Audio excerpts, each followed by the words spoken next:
Hindi laro ang pagmamahal. Dapat kung mahal mo, huwag mong sasaktan. At dapat magmahal ka ng tapat at bukal sa puso mo. Dahil minsan lang darating ang tunay ng pagmamahal na hindi isang laro sa taong makikilala at makakasama mo sa habang buhay mo dito sa mundo.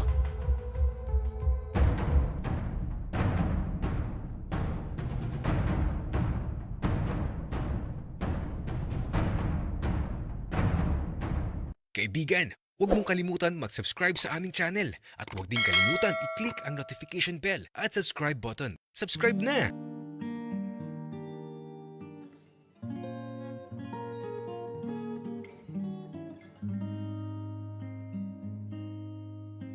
Hindi talaga ako naniniwala sa pagmamahal.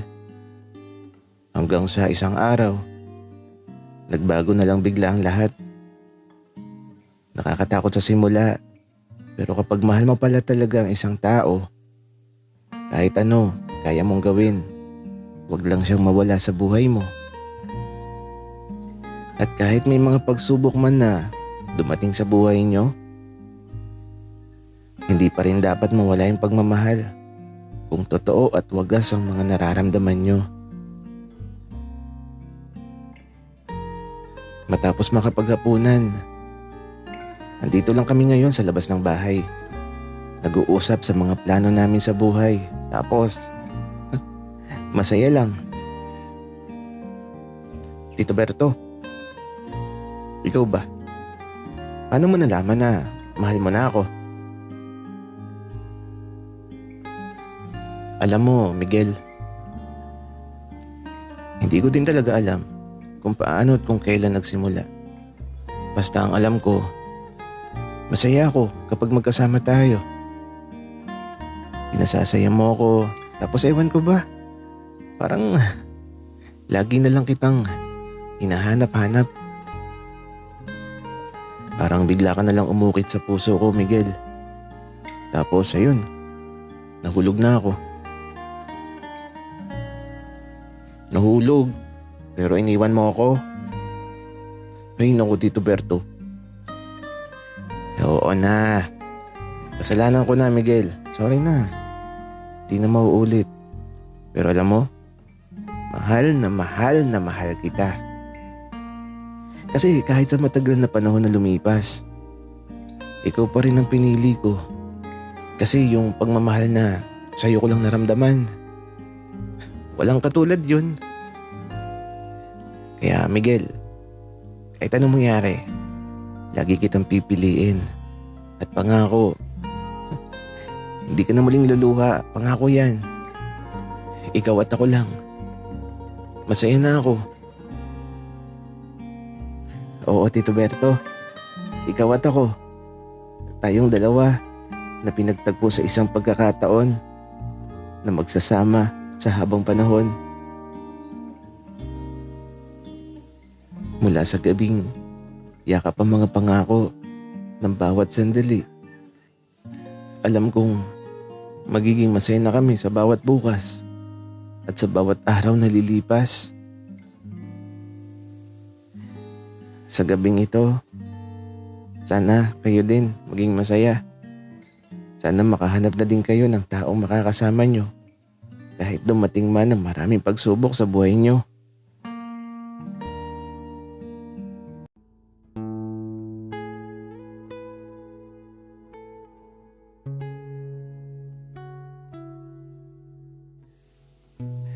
Ang gabing ito,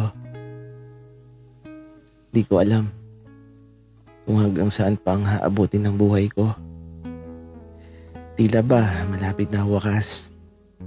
Subalit ang nakalipas, wala pa ring malinaw na wakas.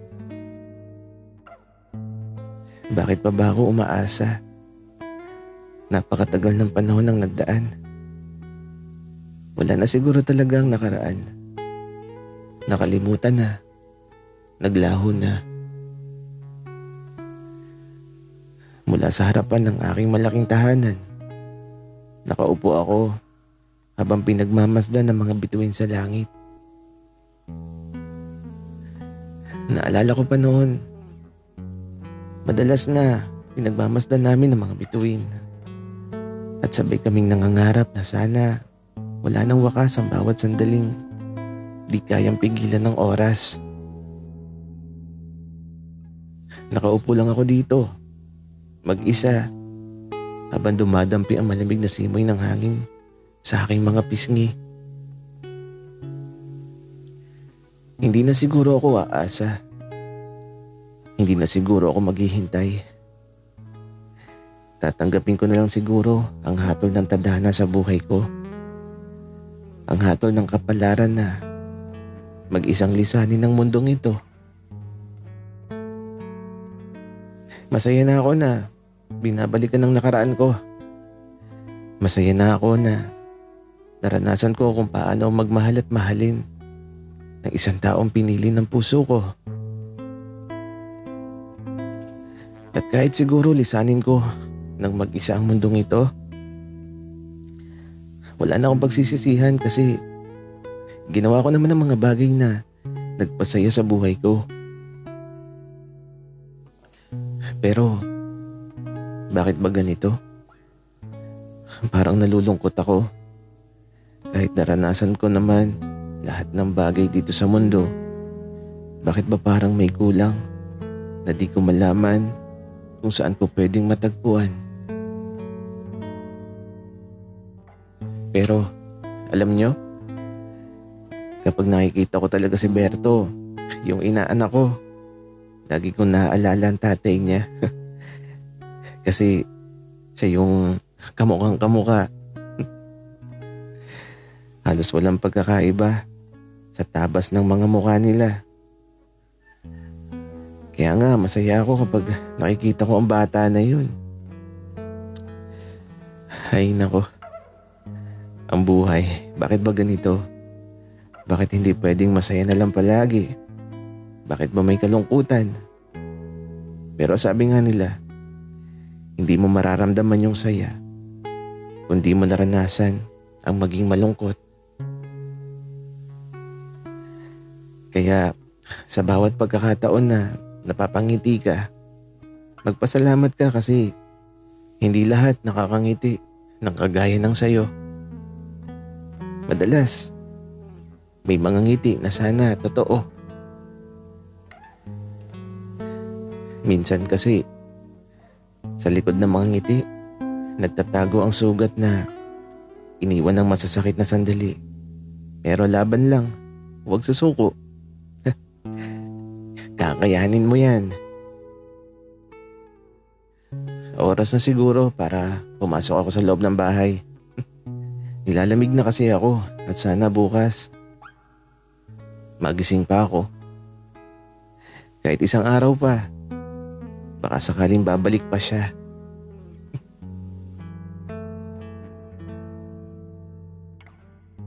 Sir, okay na po ba? Tara na po. Oo, okay na. Tara na. Ihatid mo na ako sa silid ko. At kapag bukas di na ako nagising, ayoko na maiiyak sa inyo. Gusto ko, maging masaya lang kayo.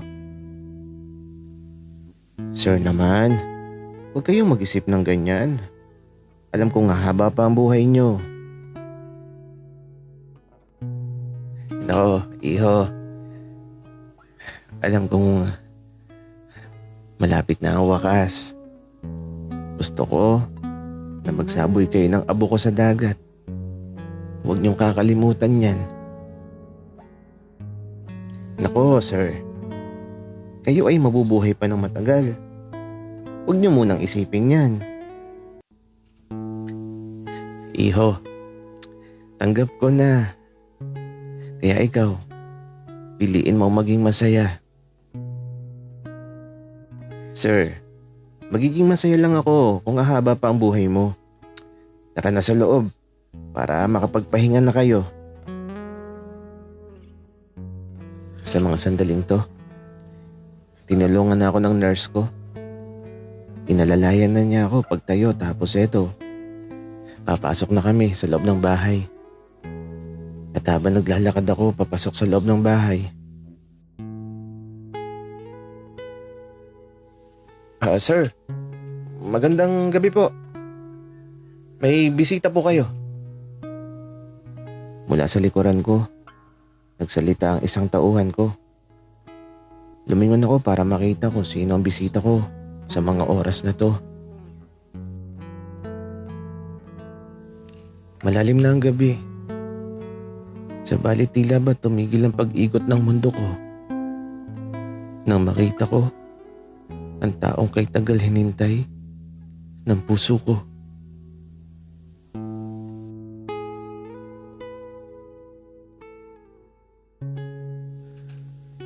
Ramon, andito na ako.